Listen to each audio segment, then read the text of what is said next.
the tutorial workshop, Master the Precuts, and this one's got some different ones in it that you've seen from yesterday, or any of the other workshops. So don't forget to subscribe to the YouTube channel, hit the notification bell, follow me or stalk me on Facebook or Instagram. I'm doing lots of live videos here from Bindy's HQ. I'm now digital, thanks to Jade from Provence.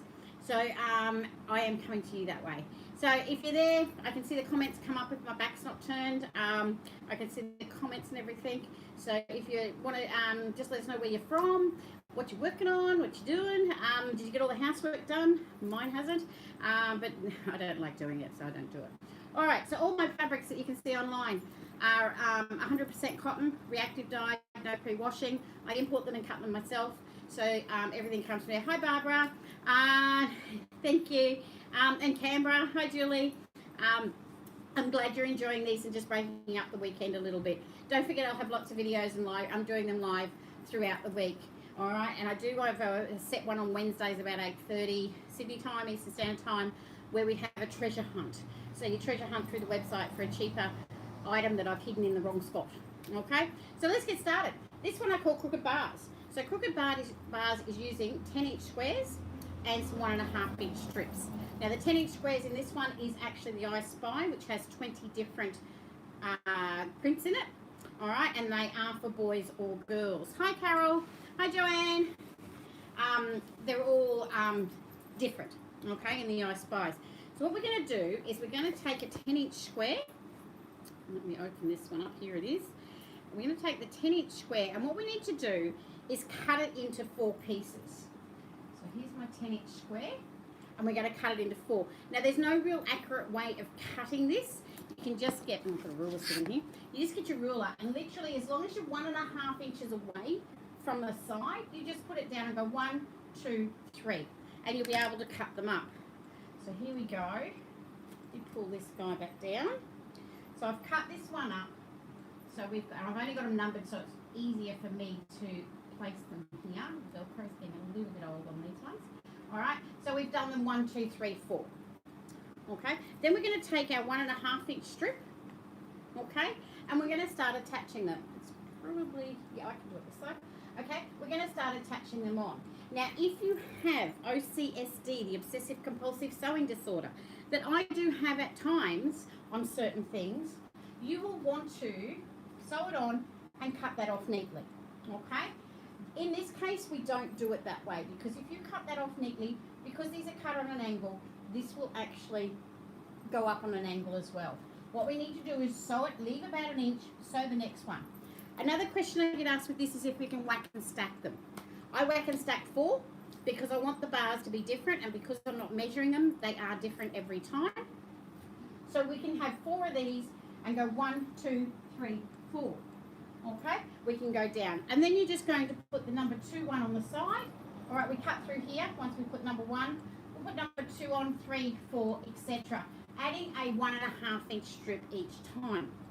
Okay, once you've done that, you will end up with a block that looks like this. So it's not trimmed or anything, not yet. Okay, and that one will we then trim them back, and the only thing that you have to make sure that matches is, this sort of stick sometimes does and sometimes doesn't. Okay, what we have to do is make sure that we match all the blocks in the middle here. These bars are not meant to match. Okay, so no Velcro. They're not meant to match. If they do, pat yourself on the back, because usually if we're trying to match a seam, it doesn't happen. All right, on the occasion, but that's how you do crooked bars. They are actually all loaded on the website. I've been busy between the workshops. Tripper and that are coming to the website. I've got the photos done. I've just got to get to put them on. Next one. So the next one I'm going to show you is called Squared Up. Now, Squared Up is actually on a pattern. I'll bring this one up the right way. There we go. So Squared Up is using 10-inch squares and 5-inch squares. Now, it's really, really hard. That's Squared Up. There's the pattern that you can actually buy for this one. Okay. It's really hard to do kits because there's so many different variations you can do. So I'll explain how to pick a kit for them and get the free pattern in a minute. So what we're going to do is we're going to take, rip that one off. We're going to take the 10-inch square, okay. We're going to fold it in half, fold it in half again and give it a really good iron. All right, now you may not be able to see it here on this one, all right, but the crease marks will go across and in here, and it's dead set in the middle. Okay, then what we're going to do is we're going to take the 5-inch square and we're going to do the same thing. Fold it and put it dead set in the middle. Okay, so we're going to go straight into the middle. Then what I'm going to do is I'm going to fold the two sides, the left and the right hand side over, like this, so that they match or meet to that crease mark in the middle, and I'm going to sew a 1/4-inch seam down each side. So then when I open it, that 5-inch square has been caught in those seams. Okay, then I'm just going to turn the block, and I'm going to do the same thing with the other two sides. So I'm going to turn it, and I'm going to sew the 1/4-inch seam down both of those.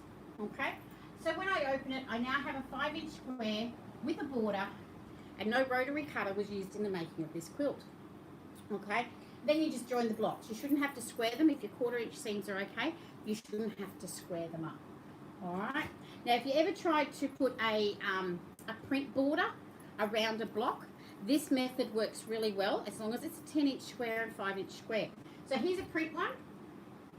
Okay, so there's your print, and when you put that 5-inch square in the middle, right, all your prints are up the right way. Okay, so they're all up the right way, and you'll be able to you won't have to worry about the prints and trying to cut them so that they're all standing up straight. The other thing is when you do it, you can use it with solid colours.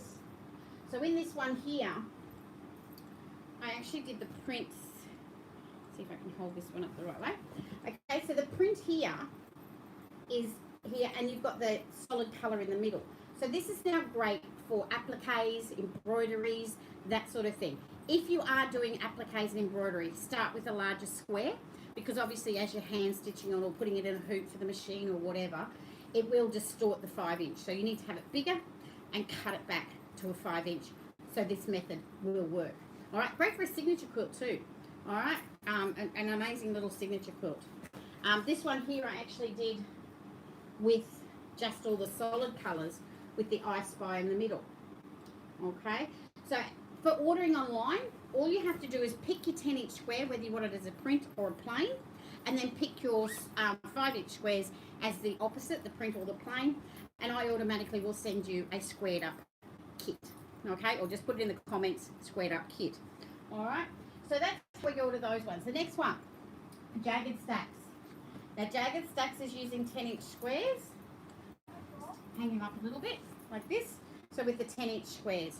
Okay, so we've got kits here. I will have them. I'm taking photos and getting them loaded not as we speak, because I'm right here, but I will get them done shortly.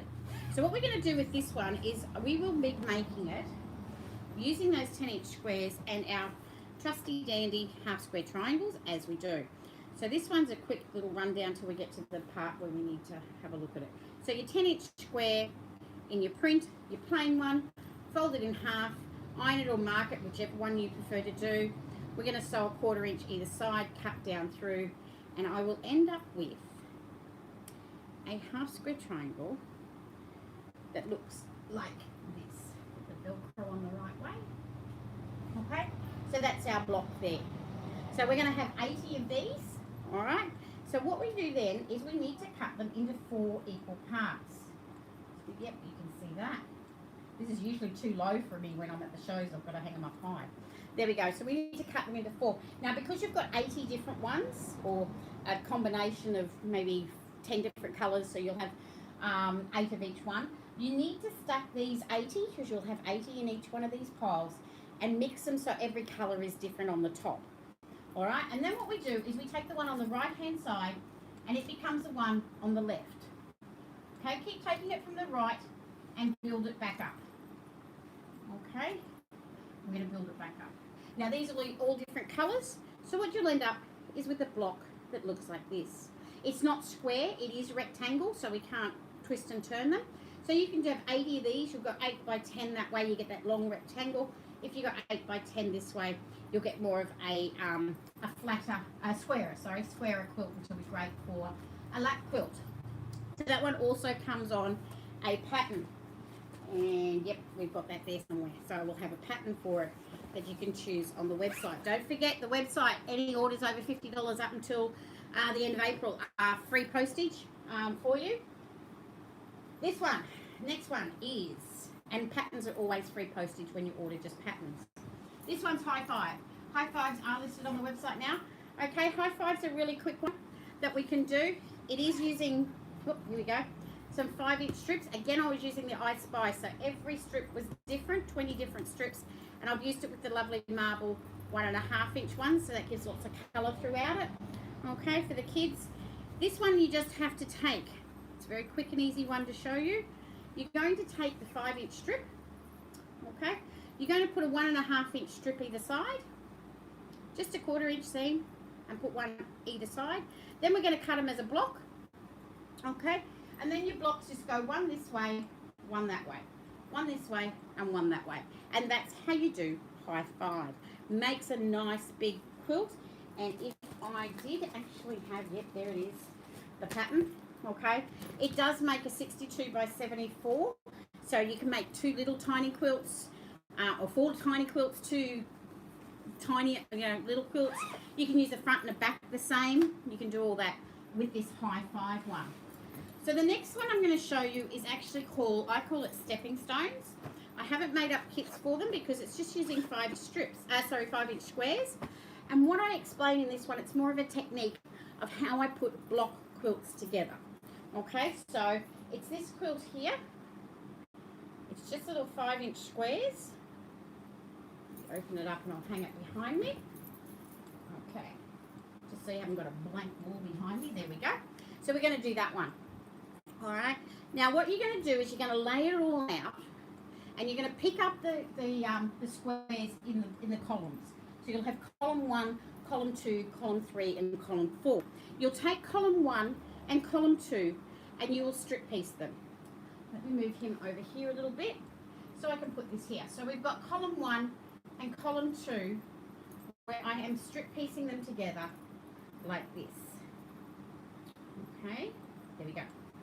Do not cut the threads. All right, don't cut them, just keep it all strip pieced together. I'm going to open this up and I'm going to put column 3, 1, 2, 3. Do not cut the threads.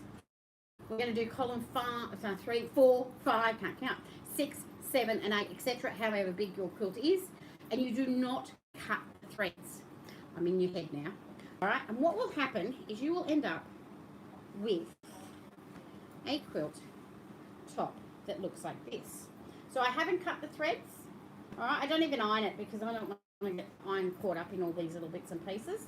All right, so I don't want to iron it. And then what I do is so I can join these rows together. So this is now done to how you want it put together at the end. So you can actually put this away if you need to, go and make dinner if you have to. The dog can run over it, the cat can play with it. Nothing can try and rearrange the squares. Nothing's going to move because you're all attached. Okay? What I do is I'll fold it over. So you've got, going to join the rows. Now then, what I'll do is I'll choose whichever one I want the seam to go to. So in this case, let's just say the seams are going to go to the... What I do is I just finger press it as I go. And this has got a fair bit of little here. But you'll notice you can just finger press it so that the seams will actually nest. There we go. Nest in together. Okay? And the actual bit of thread that you haven't cut is acting like a pin. So you can go along and do column 1, column 2, column 3, column 4. Put all your rows together and you'll end up with like this. Okay, this works for all block quilts. So I do put the tripper, it's a block one. Some I don't use it with, like my line bend and all other ones, but if it's a block, it will work. Okay, just remember, it is like when you're quilting and you have a lot of the quilt here and it can drag if it's a larger quilt. So a little tip on that one is you can go to a nursery or something and buy, you know, those outdoor pot plant movers, the wire ones with the wheels on it. Don't take home, don't put a pot plant in it. Put it beside your sewing machine, and if you put the whole quilt in that next sewing machine, make sure it's not obstructing the wheels. It'll actually move with you as you sew your rows. All right, so you can actually move it around and it's not dragging down beside you. So that's just a little tip that I saved with this one. I will be putting some stepping stones kits together, but if not, just go on and pick a couple of 5-inch square packs and I'll make them up for the stepping stones. It's not on a fancy dancy pattern as yet. Okay, I'm still working on quite a few of my patterns in those. So that's our 1 o'clock class. I hope you've all enjoyed it. I got a little bit more insight into some more different ones you can make, and I think this is probably one of the times us quilters are quite happy to be locked up, because all that hoarding of our stashes of fabric, we were prepared to actually sit and sew. I hope you're all staying safe. Come back and see me in half an hour. Thanks, Barbara. Thumbs up. Hope you're all staying safe. Come back and see me at 2 in another 45 minutes. I'll be doing the binding without tools, so I can show you that. You just need your sewing machine and your scissors. So come and jump in on that one. It is a fun one and just informative. And I'll get back to working on the website as well in between. And I hope you're all staying safe and having a lovely day off. And as I said, we don't even know what day it is anymore. But it is Sunday, and normally I'd be at a craft show doing these. So it's lovely to be able to come to you guys this way. Don't forget, subscribe, stalk me on Facebook, Instagram, hit the newsletter down below on my website so you can get newsletters.